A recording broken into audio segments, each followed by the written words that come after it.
2025-26 വാർഷിക പദ്ധതി രൂപീകരണത്തോടനുബന്ധിച്ച് ഭിന്നശേഷി വാർഡ് സഭ ചേർന്നു.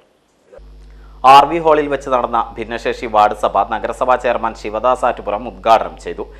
ഏറ്റവും കൂടുതൽ പരിഗണന അർഹിക്കുന്ന ഒരു വിഭാഗമാണ് ഭിന്നശേഷിക്കാരായിട്ടുള്ള നമ്മുടെ ആളുകൾ.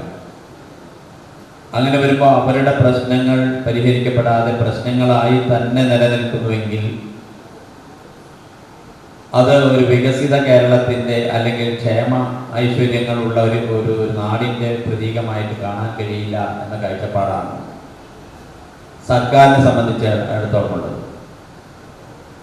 അതുകൊണ്ട് തന്നെ കേരളം ഭിന്നശേഷി സൗഹൃദ സംസ്ഥാനമായി പ്രഖ്യാപിക്കുന്നത്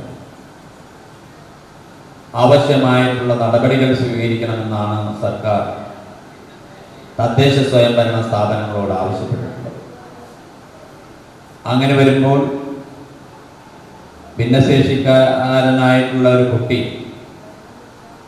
ആ കുട്ടിയുടെ ഗാർഹികാന്തരീക്ഷത്തിൽ അവന് ജീവിതം പ്രയാസമില്ലാതെ മുന്നോട്ട് കൊണ്ടുപോകുന്നതിനുള്ള സാഹചര്യം അവിടെ നിലനിൽക്കുന്നുണ്ടോ എന്ന പരിശോധന ആദ്യമേ നമ്മൾ നടത്തേണ്ടതായിരുന്നു.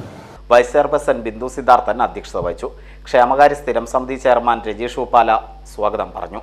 സ്ഥിരം സമിതി chairperson Sheena Sudeshan, Sreeraj, Sajeer, Mithun, CDS president Dhanya, കൗൺസിലർമാർ തുടങ്ങിയവർ സംബന്ധിച്ചു. നിർവഹണ ഉദ്യോഗസ്ഥ രശ്മി സഭയ്ക്ക് നന്ദി പറഞ്ഞു.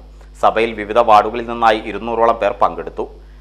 വാർഷിക പദ്ധതിയിലേക്ക് ആവശ്യമായ ഭിന്നശേഷി ക്ഷേമം മുൻനിർത്തിയുള്ള പദ്ധതി നിർദ്ദേശങ്ങളുണ്ടായി. ടീച്ചറെ, ഇത് നമ്മുടെ ഫാമിലിയിലെ വെഡിങ് ഫെസ്റ്റിവൽ ആണ്. നമ്മുടെ ഫാമിലിയിലെ കല്യാണം. ഫാമിലിയിൽ കല്യാണമാണ്. ഗംഭീരമായ കളക്ഷനോടെ കല്യാണത്തിനൊരുങ്ങി ഫാമിലി വെഡിംഗ് സെന്റർ. അപ്പോ ടീച്ചർ കുടുംബസമേതം വരണം. ഓ, ആയിക്കോട്ടെ. Family wedding centre.